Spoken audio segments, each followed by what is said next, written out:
अंगद की वीरता की कथा।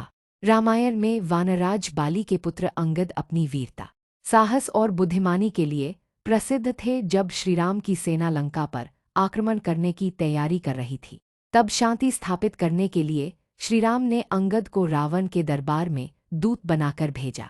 अंगद का लंका में जाना।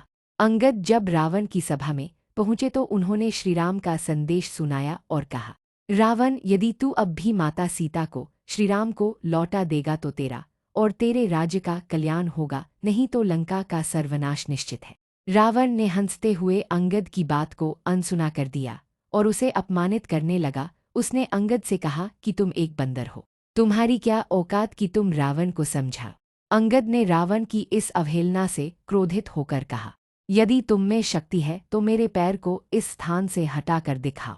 इतना कहते ही अंगद ने अपना एक पैर भूमि पर जमाया और कहा कि यदि रावण और उसके बलशाली योद्धा उनका पैर हटा दे तो वे श्रीराम का साथ छोड़ देंगे। रावण के सारे महारथी मेघनाद, कुंभकर्ण के पुत्र और स्वयं रावण भी अंगद के पैर को हिला न सके। अंततः रावण को अपनी हार माननी पड़। जब रावण हार गया तो अंगद ने कहा, हे रावण, जब तुम्हारे सैनिक मेरे पैर को नहीं हटा सके तो तुम कैसे सोच सकते हो कि तुम श्रीराम से युद्ध कर जीत जाओगे। श्रीराम को छोड़कर किसी और का सहारा मत ढूंढो, अन्यथा विनाश निश्चित है। अंगद का यह पराक्रम देखकर रावण लज्जित हुआ, लेकिन अपने अहंकार में डूबा रहा। अंत में युद्ध हुआ और लंका का विनाश हो गया। अंगद सिर्फ बलशाली ही नहीं, बल्कि अपने स्वामी श्रीराम के प्रति अत्यंत निष्ठावान और बुद्धिमान भी थे। जब लंका में उन्होंने रावण को पराजित कर दिया और उसकी सभा में आतंक फैला दिया, तब रावण के कुछ मंत्रियों ने कपटपूर्वक अंगद को अपने पक्ष में करने की योजना बनाई। रावण की कूटनीति और अंगद की दृढ़ता।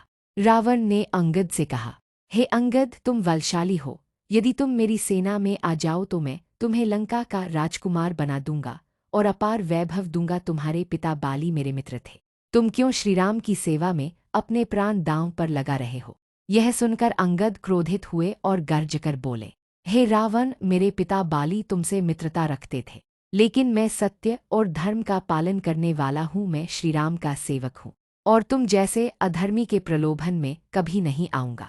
यह कहकर अंगद ने अपने बल का प्रदर्शन किया और सभा के कई स्तंभों को झकझोर दिया। रावण समझ गया कि अंगद को किसी भी तरह से झुकाया नहीं जा सकता।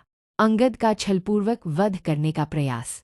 जब रावण के पुत्र मेघनाद ने देखा कि अंगद को बलपूर्वक हराना संभव नहीं है, तो उसने छल से उन्हें मारने की योजना बनाई। उसने सैनिकों को संकेत दिया कि जैसे ही अंगद सभा से बाहर जाए, उन्हें घेर कर मार दिया जाए।